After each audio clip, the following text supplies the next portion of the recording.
शुरू करता है नोइंग थ्रू। तो फिल्म की शुरुआत में रोमैन नाम का लड़का अपने डीलर के अड्डे पे होता है और वहाँ वो मस्त मार फूक रहा होता है। जमकर नशा करने के बाद अपने दोस्तों के लिए भी कुछ व्हाइट पाउडर लग के अपने घर के लिए निकल जाता है। भी दोस्तों अपने डैडी की लेग फिली पेज कार से नशे की वजह से रोमैन बहुत ज्यादा है था और जब वो नशा कर रहा होता है ना तभी उसके नाक से थोड़ा सा खून भी आ जाता है, मगर इसका उस समय रोमैन पर कोई असर नहीं पड़ता। उसे तो ऐसा लगता है जैसे कि मैं आसमान में उड़ रहा हूँ। रियलिटी में वो बहुत ही तेज रफ्तार में अपनी लग्जरी कार से अपने घर के लिए जा रहा होता है, क्योंकि आज है उसका 18वां बर्थडे और उसके फ्रेंड्स ने उसके लिए पार्टी भी ऑर्गेनाइज की हुई है। अब अंधेरा होने वाला था, इसलिए वो जल्दी जल्दी घर जा रहा होता है। कार में तेज वॉल्यूम में गाना सुनने के साथ स्मोकिंग करते हुए भी फुल वाइब करते हुए जा रहा था, मगर जब वो अपने सिगरेट फेंकता है तो गलती से उसकी कार में ही वो गिर जाती है। इसीलिए वो तुरंत अपनी कार को रोककर जल्दी से सिगरेट बाहर फेंकता है और फिर अपनी कार में लेटकर जोर जोर से हंसने भी लगता है। शालिबिन कुरेट में शेडियो की तरह नशे में होने की वजह से उसे इस बात की भी कोई परवाह नहीं होती कि इस सुनसान जंगल वाले रास्ते में कहीं अगर किसी ने हमला कर दिया तो क्या होगा, क्योंकि वो तो नशे में है ना इसीलिए। लेकिन किसका डर था तो तुम वही हो जाता है। एक लड़की जो काफी अजीब से दिखाई होती है वो अचानक भागते हुए रोमांटिक कार से टकरा जाती है और फिर उसकी कार में आकर बैठ भी जाती है। उसने अजीब से मैंने कुछ नए कपड़े पहन कर रखे होते हैं और उस लड़की के सर पर भी एक पट्टी बंधी होती है। वो लड़की तो रो भी रही थी और जल्दी से गाड़ी स्टार्ट करने का इशारा कर रही होती है। ये देखकर रोमैन उससे पूछता है कि तुम्हें हेल्प चाहिए क्या, मगर वो सिर्फ रो ही जा रही होती है, कुछ बोलने का नाम ही नहीं लेती। इसीलिए रोमैन अपने फोन से इमरजेंसी नंबर पे कॉल करके सारी सिचुएशन बताता है कि देखो एक लड़की मुझे रोड साइड में मिली है और उससे मदद की सख्त जरूरत है। तो इमरजेंसी नंबर से जवाब आता है ठीक है अपना लोकेशन बता दीजिए, हम तुरंत वहाँ के पास एम्बुलेंस और पुलिस को भेज देते हैं। अब पुलिस का नाम सुनकर रोमैन घबरा जाता है क्योंकि उसने गैर कानूनी नशे करके रखे हुए हैं। साथ ही उसके पॉकेट में भी कुछ माल पड़ा हुआ है, अगर पकड़ा गया तो शायद लंबी जेल हो जाएगी। ऊपर से उसका माल भी बहुत कीमती है, इसलिए वो तुरंत कॉल कट करके सोचता है कि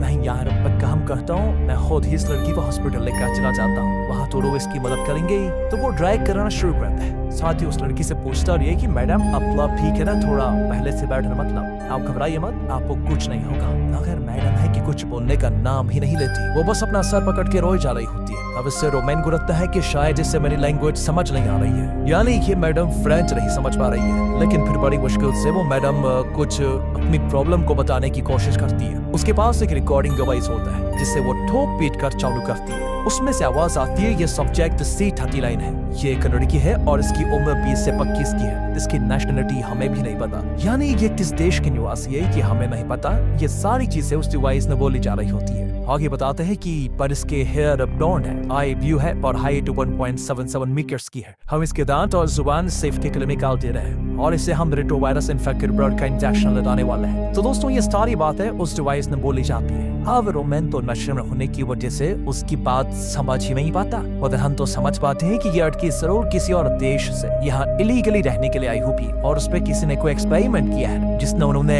रेट्रोवायरस नाम का कोई इंजेक्शन इसको लगा दिया है और साथ ही ये उन्हें नुकसान ना पहुंचाए, इसके लिए उन्होंने लड़की के दांत और जुबान काट दी है। तो यही रीजन था दोस्तों की बेचारी कुछ बोल नहीं पाती क्योंकि जुबान तो कट गई, इसलिए वो बस रोए जा रही होती है। खुशनसीबी से वो उस फैसिलिटी से भाग कर तो आ गई, मगर बदनसीबी से इस जर्सी नशेड़ी से आकर टकरा गई जो मामले की गंभीरता को समझ ही नहीं पा रहा है। वो तो बस एक ही रट लगाया जाता है कि चलो मैं तुम्हें हॉस्पिटल पहुंचा लूंगा, वहां तुम ठीक हो जाओगी। लेकिन लड़की की हरकतें देखकर हमें समझ आ जाता है कि वो हॉस्पिटल तो ज्यादा नहीं चाहती, शायद वह उसे किसी और चीज का डर है, इसलिए वो गाड़ी में अपना सर पटकने लगती है। फिर वो एक नुकीली चीज रोमैन के कार की कंपार्टमेंट से निकाल कर अपने गले को स्टेप करने लगती है। वो फिर रोमैन की गोद पे अपना सर रखने के बाद, और ये चीज रोमैन के लिए भी काफी ज्यादा डरावनी होती है। रोमैन किसी तरह उसे खुद से हटाता है मगर अब तक काफी देर हो जाती है। उस लड़की का हॉर्न रोमैन के पूरे बदन पे लग जाता है, साथ ही कार की सीट पे भी। इससे तो रोमैन के डर के मारे बुरे हाल हो जाते हैं। 90% नशा तो उसका ऐसे निकल जाता है। सोचता है कि अब अपने डैड को क्या जवाब दूंगा। उन्होंने मेरे 18वें बर्थडे की खुशी में मुझे ये लग्जरी विंटेज कार चलाने की परमिशन दी थी और मैंने इसका क्या हल कर दिया। कार गंदी भी सो हुई, ऊपर से मेरी कार में अब एक लाश भी है और ये किसकी लाश है मुझे ये भी नहीं पता, ना मैं इसका नाम जानता हूँ ना पता।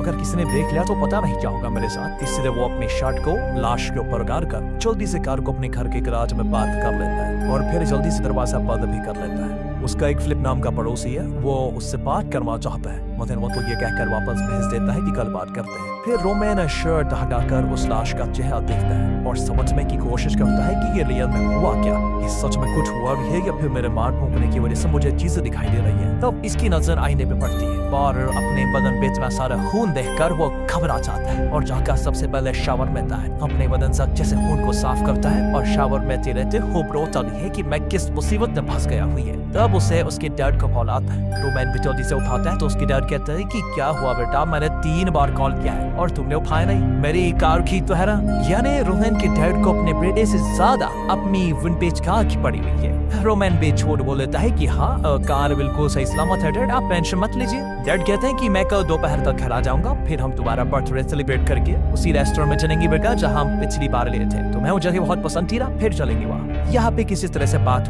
करके रोमन अपने डैड का फोन रखता है और फिर से गराज में उस लाश को देखने आता है, मगर लाश बाबा वहीं कहाँ गायब हो गई है और ये मुसीबत अभी खत्म ही नहीं रहती है कि उसका डोरबेल बजने लग जाता है। रोमन जाकर देखता है तो दरवाजे पे उसकी गर्लफ्रेंड अना आई होती है। अना कहती है कि यार मेरे डैड ने मुझे 2 पैसे दिए थे, वो मुझसे खो गए, क्या तुम मुझे थोड़े माल दे सकते हो? जरूर हम दोनों तुम्हारे बेडरूम में माफ खींचते हैं। मगर रोमन उसे वहीं पे रुकने को कहकर माल लाने के लिए खुद चला जाता है और इतनी देर में याना अपने ये शर्ट के ऊपर के 2 बटन खोल लेती है। वो दरअसल आज रोमन को इंट्रोड्यूस करने के लिए आई हुई है, इसीलिए वो अपने फ्रेंड रियान को वॉइस नोट भेजकर कहती है हमें देखकर मैं के रोमन के घर अब मत आना, मैं रोमन के साथ वॉक कर पहले पार्टी में आ जाऊंगी, ठीक है? फिर वो रोमन के नजदीक जाने की कोशिश करती है, मगर रोमन का तो दिमाग पहले से खराब था तो वो मना कर देता है। ऊपर से रियान और उसके कुछ और दोस्त रोमन के घर के बाहर आकर तेज हॉर्न बजाते हैं, जिसकी वजह से इनको बाहर जाना ही पड़ता है। रोमन उनसे कहता है कि देखो भाई रुको, मुझे आज कुछ काम है, मैं पार्टी कर में नहीं चल पाऊंगा। यह सुनकर उसके दोस्त और जोर जोर से हॉर्न बजाने लगते हैं। रोमन जानता था कि ऐसा करने से उसके पड़ोसी पुलिस को बुला लेंगे, इसीलिए वो उनके साथ जमने को तैयार हो जाता है। अब वो गाड़ी में उनके साथ बैठ तो जाता है, मगर उनके साथ कुछ बातचीत नहीं करता। वो बस रोड साइड के पोल्स में लगे हुए लाइट्स को देखे जा रहा होता है। वही अना को ये लगता है कि पता नहीं किस बात से रोमन नाराज है, जो वो मेरे साथ सही से पेश नहीं आ रहा। वो तो उसे जबरदस्ती किस भी कहती है, मगर फिर भी रोमन कुछ नहीं कहता और ये अना अपना लगी भी रहती है। वो उससे कहे जा रही होती है कि कहो ना बेबी, तुम्हें मेरी जैसी हंसी लड़की कभी दिखी भी कहीं? मुझे देखकर तुम्हें कुछ होता भी है क्या?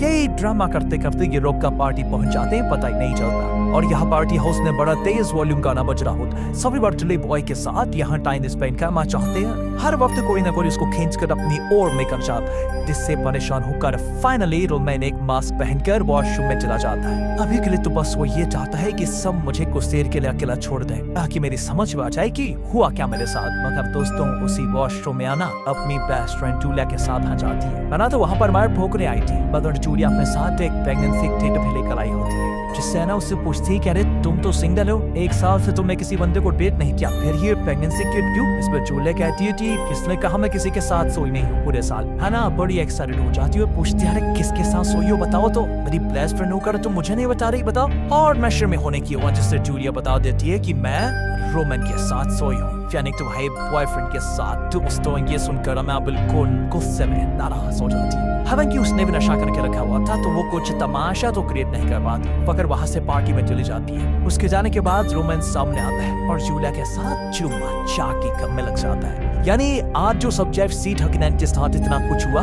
उसकी वजह से रोमन ने अना को साइन नहीं किया, बल्कि उसका इंटरेस्ट ही नहीं अना में। वो अना को चीट कर रहा है, वो भी अना की बेस्ट फ्रेंड के साथ होगा। तो जूलिया गुस्से में रोमन की आंखें नोटिस करती है और उसे पॉइंट आउट भी करती है। तभी मिरर में रोमन अपनी आंखें देखने जाता है, जो कि जानवरों की तरह चमक रही होती है। इसी बीच रोमन को उसके डैड का फोन भी बच जाता है और वो बताते हैं कि घर का सिक्योरिटी अलार्म बज रहा है, जिसने का पासवर्ड डालकर डोर खोलने की कोशिश की है। तुम कहाँ पर हो बेटा? और अभी मैं जब सीसीटीवी कैमरा को अपने फोन पे एक्सेस करके देख पा रहा हूँ ना, तो घर में कोई चलता फिरता लिख रहा है, कहीं घर पे कोई चोर तो नहीं घुसाया? अरे मैं पुलिस पर इन्फॉर्म कर दूं या? रोमन तो डर कर कहता है कि नहीं डैड, मैं तुरंत घर जा रहा हूँ, सिक्योरिटी अलार्म वहीं से और कुछ गड़बड़ी हुई होगी। दरअसल दोस्तों रोमन के डैड इंपॉर्टेंट मीटिंग के लिए विदेश गए हुए थे और उनकी पीठ के पीछे इतना कुछ हो रहा था और इनके घर पे बाप बेटे के अलावा कोई रहता भी नहीं, इसलिए रोमन घबरा जाता है और वापस अपने घर जाना चाहता है। मगर पार्टी में ये लोग उसको जाने दे कब ना। अना रोमन के नोज से बिल्डिंग होते हुए देखती है तो उसे किस कब लेती है। तब रोमन उसको धक्का देकर बाहर निकालने की कोशिश करता है, लेकिन तभी एक और बंदा आकर जबरदस्ती उससे चिपकने लग जाता है, जिसकी वजह से वो गुस्से में आकर उसको पीटने लगता है और कहता है कि तुम लोग मेरे रास्ते में क्यों आ रहे हो। और तब जूलिया बीच में आकर उस लड़की की जान बचाती है। रोमैन भी किसी की बाइक को लेकर अपने घर के लिए निकल जाता है। तो उसी वक्त security alarm the customer service का भी फोन आ जाता है रोमैन के पास। कस्टमर केयर कहती है आप अपना जो सही पासवर्ड है 4 डिजिट का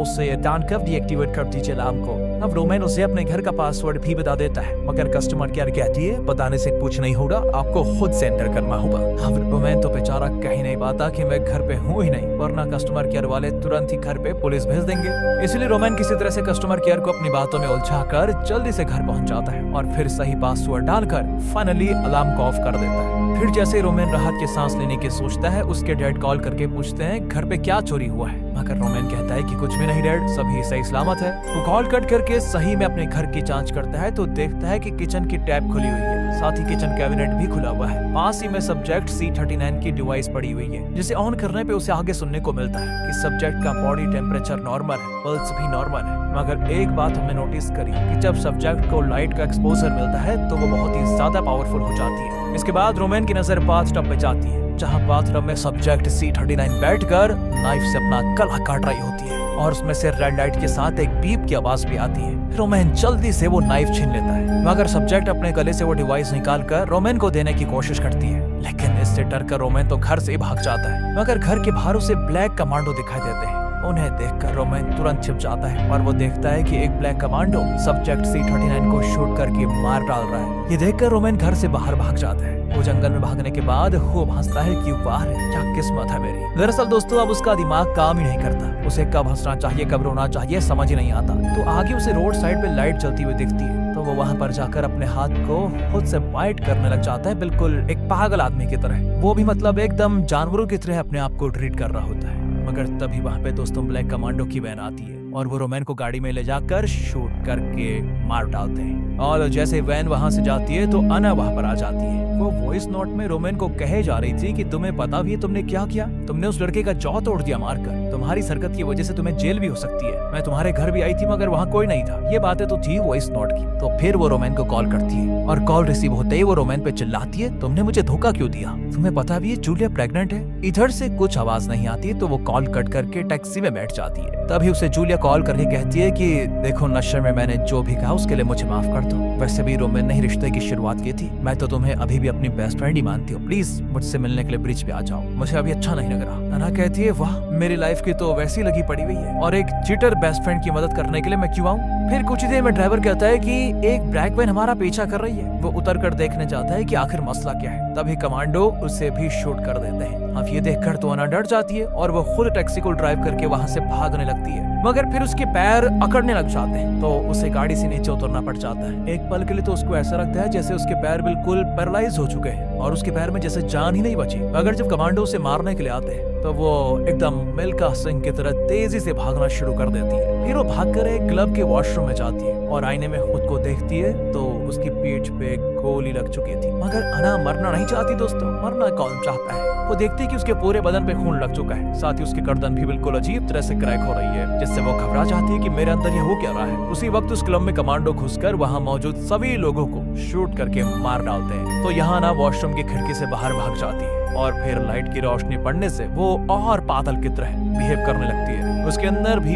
एनिमल कैरेक्टरिस्टिक्स आने लग जाते हैं। वो रोना चाहती है मगर उसे हंसी आ रही होती है। उसकी अपनी जबान और अपनी गर्दन पर कंट्रोल ही खत्म हो जाता है। वो अजीब तरह से अपनी गर्दन चटका रही होती है। तभी जूलिया का आता है कॉल और वो उसे ब्रिज में मिलने के लिए बुलाती है। अना उस ओर जाने ही लगती है तो रास्ते में उसको एक लड़की मिलती है जो मस्त अपने फोन पे बात करते हुए जा रही होती है। मगर ये क्या, अना उसे मार डालती है। इसके बाद आगे अना एक आदमी की साइकिल छीन लेती है और जब वो अना को रोकने की कोशिश करता है तो अना तो उसे भी मार पीट कर पास वाले लेक में फेंक देती है और गाली देते हुए उसकी साइकिल पर बैठकर निकल जाती है। मगर अना एक बार को ये भी कहती है कि मुझे माफ कर देना, पता नहीं मेरे साथ ये हो क्या रहा है, मैं खुद को कंट्रोल नहीं कर पा रही हूँ। ऐसा लग रहा है जैसे डेविल ने मुझे पोजेस कर लिया है और मेरे बिना मेरी मर्जी के ही मैं ये सारी चीजें कर रही हूँ। तो इसके बाद कभी अना होश में रहती और कभी नहीं। वो किसी तरह जूलिया के पास चले जाती है, लेकिन अना को इस हालत में देखकर जूलिया के तो पसीने निकल जाते हैं घबराहट के मारे और पूछती है तुम्हें हो क्या गया है। मगर अना कुछ बोल नहीं पाती, इसलिए जूलिया अना को अपनी स्कूटी के पीछे बिठाकर हॉस्पिटल लेकर जाने लगती है। मगर ये क्या,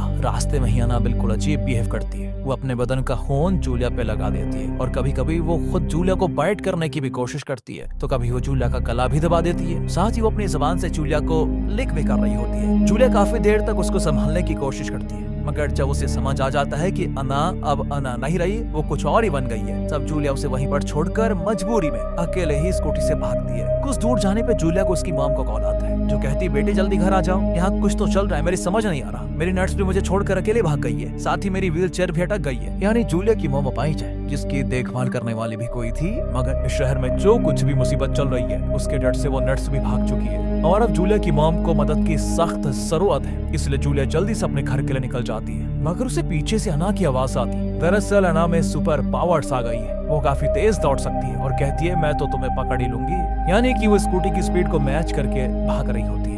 खैर जूलिया किसी तरह अपने घर की बिल्डिंग में जाती है। वो अपने अपार्टमेंट तक जाने के लिए लिफ्ट में एंटर करती है, मगर उस तक अना पहले पहुंच जाती है। लेकिन तभी सही वक्त पे लिफ्ट का डोर बंद हो जाने से तब वो जिंदा बच जाती है। इसके बाद अना सीढ़ी से ऊपर चले जाती है और यहाँ जूलिया की लिफ्ट हो जाती है खराब, पावर सप्लाई में कोई प्रॉब्लम आने की वजह से। मगर लिफ्ट के अंदर जूलिया को बाहर की बहुत आवाजें आती है और उस आवाज से ही जूलिया को समझ आ जाता है कि अना सभी को मार काट कर रही है। जूलिया चिल्लाने लगती है कि कोई मेरी मदद करो, मुझे लिफ्ट से बाहर निकालो। तभी वहाँ पर कमांडो आ जाते हैं और वो सारे इन्फेक्टेड लोगों को शूट करके मार डालते हैं। इसके बाद वो जूलिया से पूछते हैं कि क्या तुम इन्फेक्टेड हो, तो जूलिया डर के मारे कुछ बोलना ही बंद कर देती है। सोचती है कुछ भी बोला तो ये लोग मुझे मार ना दे। मगर किस्मत देखिए, उसी वक्त लिफ्ट ठीक हो जाती है, वो काम करने लगती है और लिफ्ट का दरवाजा 15th फ्लोर पे जाकर खुल जाता है। जूलिया बाहर आती है तो देखती है कि अना तो कई सारे लोगों की मीट खा रही है। ये देखकर तो जूलिया के डर के मारे बुरे हाल हो जाते हैं और वो वहाँ से भी भागने लगती है। मगर तभी ये कमांडो उस पे गन पॉइंट कर देता है। वो पहले तो जूलिया को अपना मुंह खोलने को कहता है और फिर उसकी आंखें चेक करता है। तभी आती है अना की आवाज और वो जूलिया को आवाज लगा रही थी। इसलिए कमांडो जूलिया को बिल्कुल शांत होकर एक जगह पे खड़े रहने को कहता है और खुद अना को मारने के लिए चला जाता है। वो उसे मार तो डालता है, मगर उससे पहले अना ने कमांडो को काट भी लिया था। इसीलिए कमांडो अपना मास्क हटाकर दिखाता है कि देखो मैं लड़का नहीं लड़की हूँ। एक्चुअली उन मास्क में एक वॉइस कन्वर्टर लगा हुआ था, जिससे कमांडो की वॉइस चेंज होकर मेल वॉइस बनती जा रही थी, ताकि वो लोगों पे ज्यादा अथॉरिटी जमा पाए, क्योंकि लड़कियों को जल्दी कोई सीरियस लेता नहीं ना, इसीलिए। ये मैं नहीं कह रहा, रियलिटी कह रही है। अब कमांडो अपना गन जूलिया को देते हुए कहती है पता नहीं है मुझ पे ये वायरस किस तरह का असर करेगा, इसलिए ये लो मेरी गन, अपने और अपनों का ख्याल रखो। और एक बात हमेशा याद रखना कि अंधेरे में रहना, क्योंकि लाइट्स उन इन्फेक्टेड लोगों को और पावरफुल बना देती है। इसके बाद वो जूलिया को पलटने को कहती है और खुद को शूट करके मार डालती है, ताकि उसकी वजह से कोई और इन्फेक्टेड ना हो जाए। ये देखकर तो जूलिया पागलों की तरह हंसने लग जाती है, यानी वो भी इन्फेक्टेड हो गई है, क्योंकि कोई भी सेंसिबल पर्सन ऐसी सिचुएशन में क्यों ही हंसेगा ना। और तभी जूलिया के विंडो से हम देखते हैं कि पूरे शहर की लाइट कट हो जाती है। और इसी के साथ दोस्तों ये मूवी यहाँ पर खत्म होती है। रुके जरा समझाता हूं। अब आप सोच रहे होंगे कि आखिर में क्या हुआ इस स्टोरी में, तो मैं आपको बता देता हूँ। दरअसल किसी लैब एक्सपेरिमेंट से कुछ सब्जेक्ट्स भाग गए थे। हालांकि फिल्म में तो हमें सिर्फ एक ही सब्जेक्ट C39 को दिखाया गया, अगर ऐसा नहीं था कि सिर्फ एक ही सब्जेक्ट भागा होगा, क्योंकि एक सब्जेक्ट की वजह से पूरे शहर में इतने सारे लोग तो इन्फेक्टेड नहीं हो सकते। और कमांडो इसीलिए उन सब्जेक्ट से इन्फेक्टेड लोगों को मार रहे थे, क्योंकि जो एक्सपेरिमेंट किया जा रहा था वो गवर्नमेंट के द्वारा किया जा रहा था सुपर ह्यूमन बनाने के लिए। मगर कुछ गड़बड़ी के कारण सब्जेक्ट्स लैब से भाग गए और पूरे शहर में मच गई उथल पुथल। और हमें ये भी समझ आ गया था कि हर इंसान इन्फेक्टेड होने के बाद पहले वाले इन्फेक्टेड से ज्यादा खूंखार हो जाता है, मतलब जिसने उसे काटा था उससे ज्यादा खूंखार। और सभी की बॉडी में इन्फेक्शन के फैलने की स्पीड भी बहुत ही अलग अलग होती है, कोई जल्दी रिएक्ट कर जाता है तो कोई लेट में। यही है दोस्तों। बाकी अगर आपको स्टोरी अच्छी लगी हो या थोड़ा यूनिक लगी हो, कमेंट करके बता दीजिए। मिलते हैं आपसे अगली वीडियो में, ध्यान रखिएगा अपना। Finally thanks for watching.